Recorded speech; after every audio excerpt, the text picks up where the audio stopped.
How do I even explain this series? Because I'm still very confused.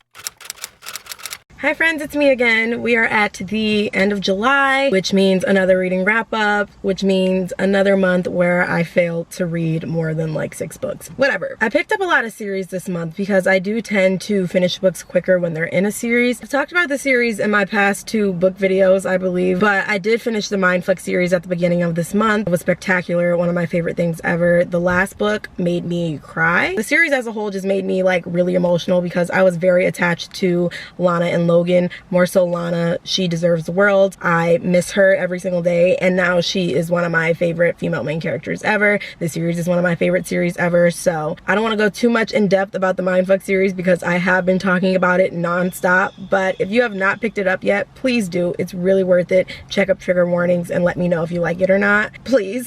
I actually picked up some physical books this month, which was very interesting for me because I've been a Kindle girly lately, but I finally read Corrupt. It's the first book in the Devil's Night series, and it was one of my most highly anticipated reads.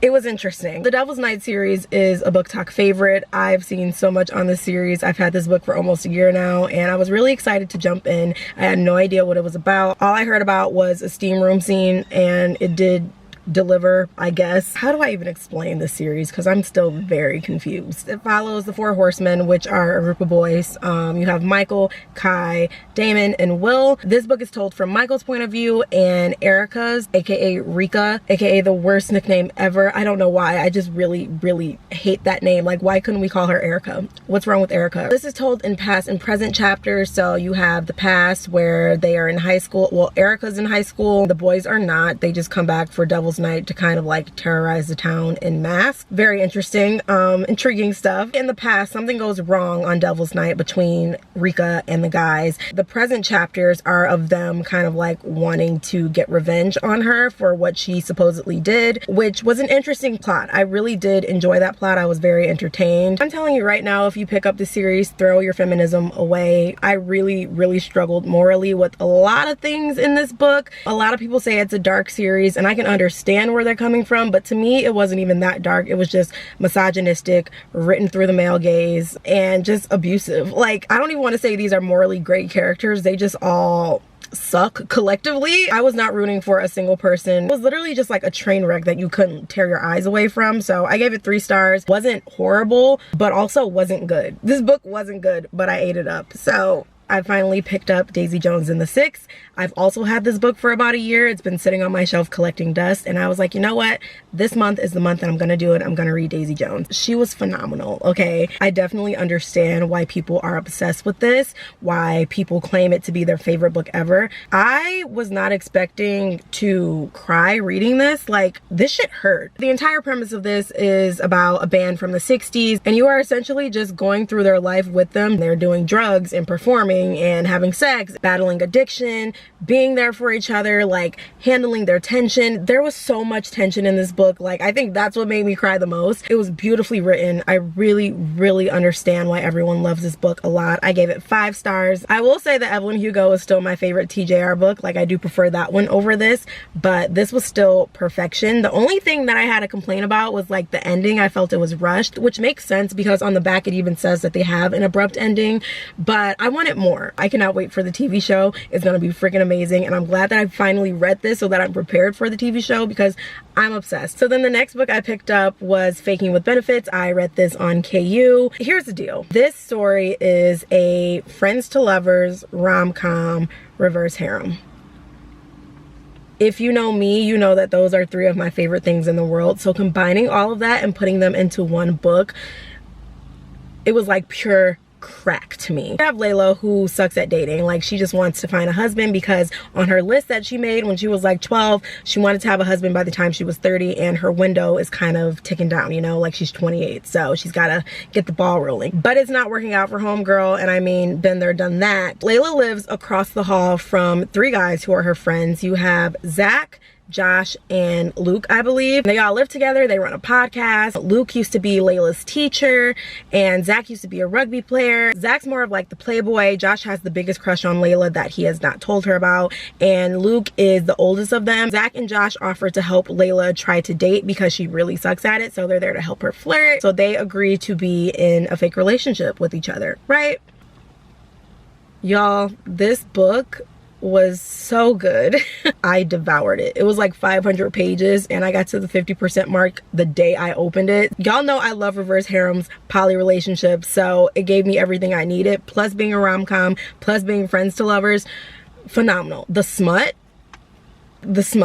that's all I can say. I ended up giving this 4 stars. I forgot why. I think there were just some stuff in the writing that I didn't like. There was a plot point that I really didn't like, but besides that, I ate this up. Layla, if you would like to switch places one day, please let me know, because homegirl couldn't find a single boyfriend and then she ended up with 3, so must be nice. If you're in search for a new reverse harem or a poly relationship book to get into, I highly recommend this one. I had a great time. Next, I picked up Hideaway, which is the second book in the Devil's Night series. This one follows Kai and Banks, and the plot of this one is a little weird, and I feel like I can't say a lot without giving spoilers within the first and second book, but I will say that I preferred Corrupt over Hideaway, which was surprising because I liked Kai and really didn't care about Rika and Michael, but the plot of this one just really lost me. I was really bored. I spent way too long reading this book. I want to say about 3 weeks. Like, it just was not the book that I needed. It didn't really help sell the series to me. Like, I almost DNF'd this book a lot. This series as a whole, I just feel like doesn't have good development between the characters. So by the time they actually get together, I just don't really care because it's done in such a weird way. I don't know. It's just like I have no connection to these characters. Everyone says they struggle with Hideaway and that it's usually not their favorite in the series. So I didn't feel that bad about hating it, essentially. I do want to continue the series because a lot of people also say that Damon and Will's books are the best in the series, so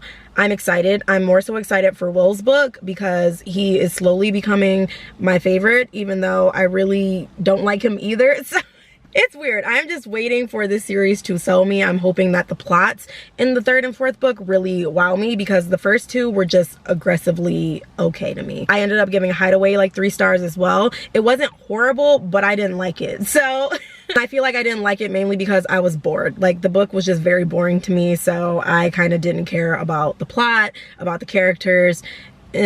And then the last book I picked up this month was Indigo Ridge by Devney Perry. I just finished this last night. This is my first Devney Perry book, and I've heard a lot about this series, so I was hella excited to jump in. So basically you have Winslow, who moves to Quincy, which is a small town in Montana, and she is the new chief of police. And then you have Griffin, who is one of the Edens. His family founded Quincy, basically, so they're a really well-known family in that town. Story starts with Win moving to town and meeting Griffin at a bar and hooking up with him, having a cute little one-night stand, you know, and she doesn't really know who he is. Then they end up finding out that Win is in fact the new chief of police and that Griffin is like the town's royalty. So that kind of put a wedge in their relationship. This also is kind of murder mystery. So something happens where Win is working on a case that everyone in the town just doesn't seem to be worried about because it's happened so frequently in the past. Because Win is new to town, she thinks there's something fishy going on with everyone committing suicide on Indigo Ridge specifically, so she's looking more into it. Her and Griffin end up kind of like forming a relationship throughout that time,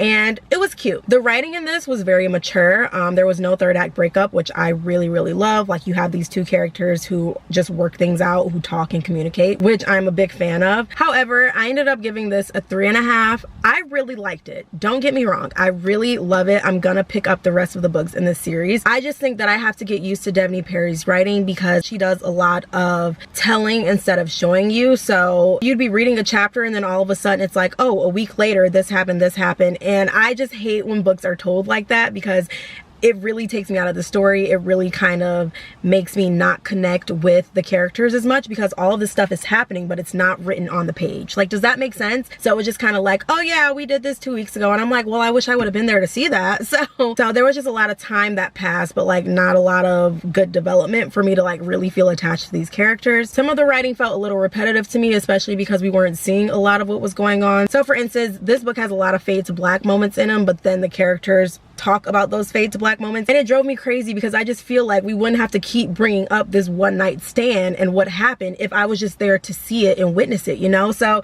that was a little frustrating for me. I also felt like the ending was a little bit anticlimactic for me. Like I kind of guessed where it was going, so by the time that it happened, I was just kind of like, I saw that coming, you know? So I wasn't really that impressed with like the murder mystery vibes. Overall, I just think the pacing of this wasn't my favorite. That's why I gave it a 3.5. I adored it. I adored Winslow. She is amazing. Griffin was okay, not my favorite like book boyfriend ever, but he had his moments. I'm definitely going to continue reading the series next month. I'm really excited for it. I just feel like I have to adjust to a new author's writing, which is perfectly fine. But I still like this. My opinion is definitely kind of unpopular because everyone gives this book either like a 4 or a 5. So I highly recommend you pick it up. You might love it. I'm just hoping that the next few books really sell me on the series. So yeah. All right, friends, that is all I read this month. This was a very anticlimactic video. This month was pretty good. I'm really excited for August. I have a lot of fun things planned for you guys. August is technically the last month of summer, which is exciting for me because we're moving into fall, which is my favorite season ever,